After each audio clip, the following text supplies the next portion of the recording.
Let's do drugs. That's right, you heard me. I want to do drugs with you. My dealer brought in new. Huh? Oh, you can put your bong away. I don't mean marijuana that is fully legal in 24 states. I mean the real shit. Shut up and sit down. Hey guys, editing Rava here. Just to clarify, this is an educational video. I am in no way promoting drug usage, and this video is simply for education purposes. I highly discourage any type of drug abuse. I do crack some jokes about this, but in all seriousness, this shit can and will kill you. And if you're suffering from drug abuse, these are some numbers you can call. Now carry on.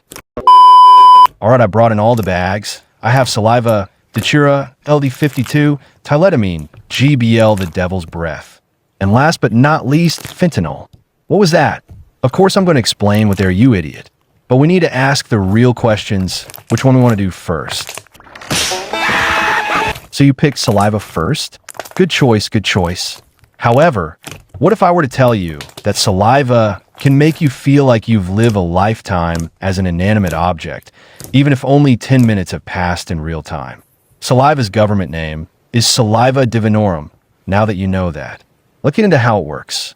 Saliva has a compound in it called salvinorin A, and unlike most psychedelics that go for many parts of your brain, this compound is a little different. It only goes for one part of your brain. This is what makes it one of the more unique sweet treats on our list. With psychedelics, there are categories for them. The first one being psychedelics, the second being dissociative, and last, but not least, being deliriant. We put saliva in the dissociative category, and you'll understand why. But first, let's understand its history. This drug is native to certain areas of the Sierra Mazalica region of Oaxaca, Mexico. It is one of several plants that are used by Mazatec natives for ritual divination. Salvia divinorum. Plants can be grown successfully outside of this region. They can be grown indoors and outdoors, especially in humid, semi-tropical climates. Now that you've learned where it's from, let's talk about its effects on the human body. The psychic effects include perceptions of bright lights, vivid colors, shapes, and body movement, as well as body or object distortions. May also cause fear and panic, uncontrollable laughter, a sense of overlapping realities, paranoia, and hallucinations. Now that we are fully educated on saliva, let's read some trip stories. My brother knew a kid who took a very high dose. He said he turned into a bucket of water and a giant came along, picked up the bucket, and threw the water against the Great Wall of China.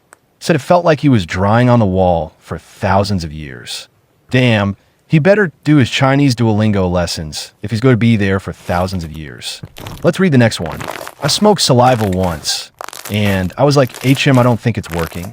Dude, 5 minutes later, I had lived a whole lifetime as a Muppet. This just sounds like heaven to me. Watched a kid bump a rail of Inez and then rip a bong load of saliva.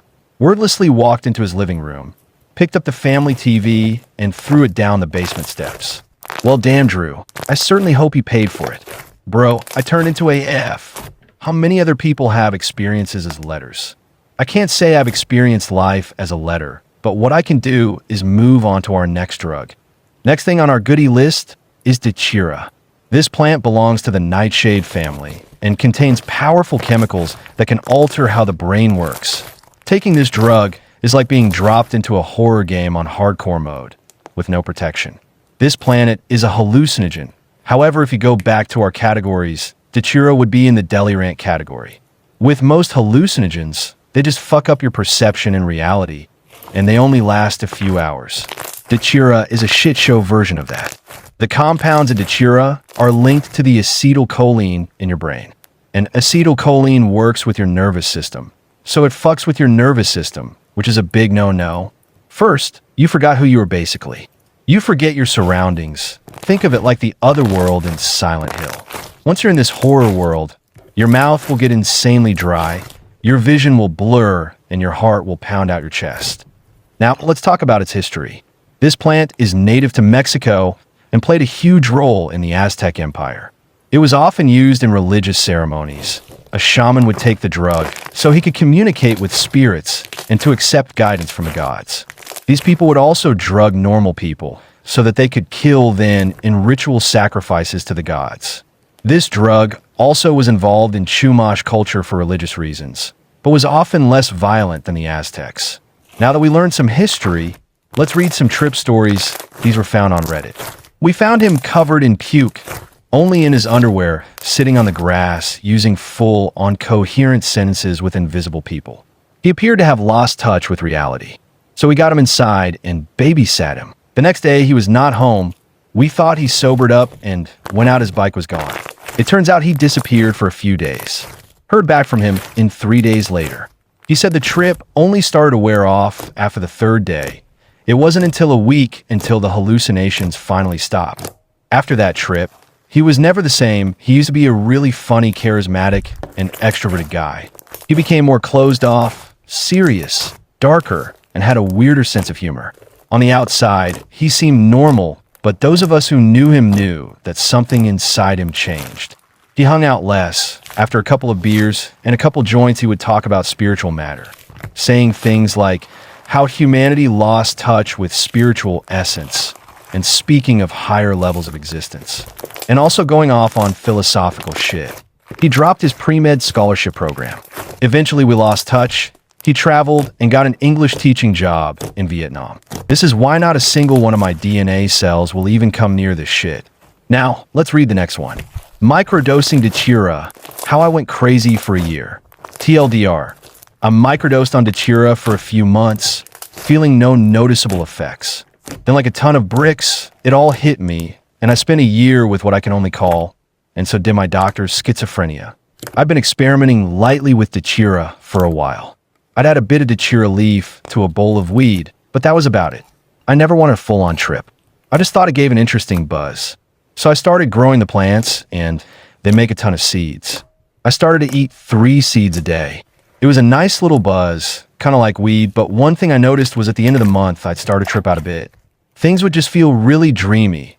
It's hard to describe. I figured maybe all the seeds I'd taken had started adding up and hadn't left my system. So I'd stopped taking the Datura seeds for a few weeks. Rinse and repeat.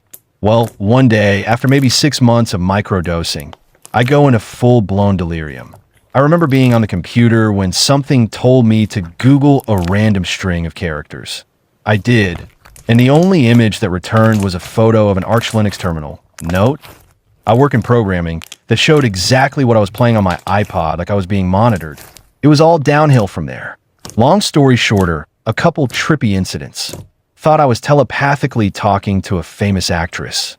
Then I thought I was telepathically talking to a woman who worked for the government. This went on for weeks. Then I thought it was actually an AI the whole time. I remember once closing my eyes and swinging an axe at a piece of plank in front of my foot so I could test the precision on the AI and prove it didn't want to hurt me. I nearly chopped off my toes. I believe there were cars following me. Full-blown paranoia, except I thought they were there to help me. I stopped eating the Datura pretty early on into the hallucinations, but it took about a year for them to wear off. It took just as long for me to figure out that I was having delusions and nothing from the past year had been real. I ended up being diagnosed paranoid schizophrenic after having MRIs and stuff, but I refused any meds, half of me still not believing I was hallucinating and the other half scared of what the effects might be from the medication. About 2 years after the whole thing happened, I was back to normal. Obviously, it's hard to be sure what the hell happened there. Was it the Datura, or did I have a mental breakdown from something else? I can't say for sure. I don't take Datura anymore though, and I still smoke a lot of weed and things are back to normal. That is wild, but you know what's even more wild? A drug with numbers in its name. That's right, we're talking about ALD-52. This drug was made by Albert Hofmann, who was a Swiss chemist. We can thank this man for giving us LSD. In 1957, Albert was fucking around with different drugs that led to him creating ALD-52. This drug took a while to hit the streets. However, reports of it on the streets started emerging in 2016. This drug has similar effect to LSD, but not all about it is known. Even Albert doesn't know that much. But from reports from American teenagers, one report said it wasn't like his trip on LSD, and that this substance was much stronger. Apparently, it made him puke violently and violently rolling around on the floor. He said that he genuinely believed he was going to die. This guy ended up waking up in the hospital connected to an oxygen mask and a 4. Another story is one of an Uber driver who said he was driving through a zombie apocalypse world. This zombie was also apparently anti-Semitic because afterwards he claimed he was taken to a concentration camp in a, quote, whites only totalitarian state under Russian control. If that's not a sign to not take this drug, then I don't know what is. But let's jump into the next drug. The next treat on our list is tyletamine. This drug is mainly used by vets for anesthesia for big animals. Heavy on the word animals and not humans. In 2008, a veterinarian in China fucked around and found out. This vet had been eating Zoltil pills, which are a combo of tranquilizers olazepam and an anesthetic tylamine, which combined, they made you dissociate like crazy. These type of drugs give you out-of-body experiences. If you take a low dose of it, you almost feel like you're in a dream. However, with high doses, you go into a nightmare. These type of drugs send you into almost a black hole where it feels like you're being plunged into an abyss that you may never wake from. Other cases of these dissociative drugs is another animal veterinarian who ended up disabled after abusing tylamine. A 30-year-old woman was found unconscious during her shift because of this drug. So, moral of the story, unless you're an animal, don't touch it. But you know what we will be touching? That's right, GBL. Let's get into it. GBL is a chemical used in tire and wheel cleaning supplies and nail polish. This chemical is mainly used because your body turns GBL into GHB. And for those that don't know what GHB is, its government name is gamma hydroxybutyrate. GHB is used for a shit ton of things. However, it's very popular in the club and or raving community. You take a low dose of it, it almost feels like you're drunk. However, taken in high doses, it can make people feel hypersexual with nothing in their path. Now, this doesn't sound too bad, but this drug has a very big reaction time. Therefore, taking a little more than needed can end in dying of an overdose. And this drug is tiny Oswell, so it can kill you in milliliters. And if you've ever been in a club, you know people ain't measuring their drugs. This drug causes respiratory problems and a slowed heart rate. If you're lucky, you'll go into a coma instead of dying. If taken correctly, normally you'll just black out, which still isn't good, but better than others. And this drug is also very addictive, which adds to its death toll. Now most of these drugs have boring names. Let's get into a drug that has a cool name. Bring out the devil's breath. This drug's government name is scopolamine. However, devil's breath sounds cooler, so I'm going to refer to it as that. This drug causes amnesia and other memory issues. The devil's breath comes from South America, specifically in the country of Colombia. What makes this drug scary is that it's very easy to drug someone with it, because it has no odor and it has no taste. This usually causes a victim of this drug to do any order given which they'll have no recollection of. Thankfully, this drug is hard to get in North America, but you know what is easy to get here? Fentanyl. Fun fact. This shit is 50 times stronger than heroin, and there's a new type of it being sold on the streets.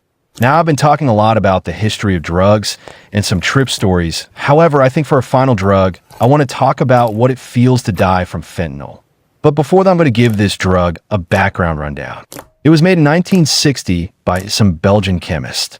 It's mainly used in hospitals for pain medicine. It fucks with the parts of your brain that feel pleasure, pain, and breathing. You got that down? Good, now let's get into what it feels like to die of it.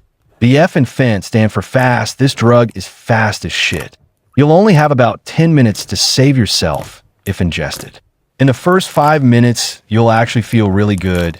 Anything you would be stressing about will be taken off your shoulders. You're just having a blast. Maybe you're wondering why people warn you about drugs because you feel euphoric as hell. But all good things come to an end. While this is happening, your respiratory rate is dropping from 16 breaths per minute to 10 per minute, then goes down to 8 and just keeps getting lower. Fentanyl basically tells your brain to chill out on breathing, and of course your brain listens. Next, after some more minutes, you're like a zombie. Your vision will start to blur, and even sound will be processed differently. It will sound muffled and hard to understand. But hey, at least you won't be afraid, because your brain doesn't have enough oxygen to be afraid. Instead, you'll just feel tired. And speaking of oxygen, the oxygen in your blood will drop from 98% to 80%. People around you might notice that your fingers are gray and your lips have started to turn blue. Eventually, 10 minutes have passed and you're fully knocked out. Your breathing is so close to just stopping and your brain is suffocating from lack of oxygen. Now 20 minutes have passed. You've just fully stopped breathing at this point. Your organs and blood are desperately trying to get oxygen, but they won't find anything in this halotone. Pause. If someone you know is having a fentanyl overdose, use Narcan on them and call 911. Narcan reverses a drug overdose in seconds. However, it can wear off, so that's why it's important to get medics involved. Eventually, your heart will fully stop because it can't pump oxygen that doesn't exist into your body, and you die. I hope you guys enjoyed this video and maybe learned something. But I do desperately urge you guys not to try any of this at home or anywhere. If I see y'all fent folding in the streets, I'm going to be pissed. That's all I have. I have to get back to the streets and get to selling. Rava out.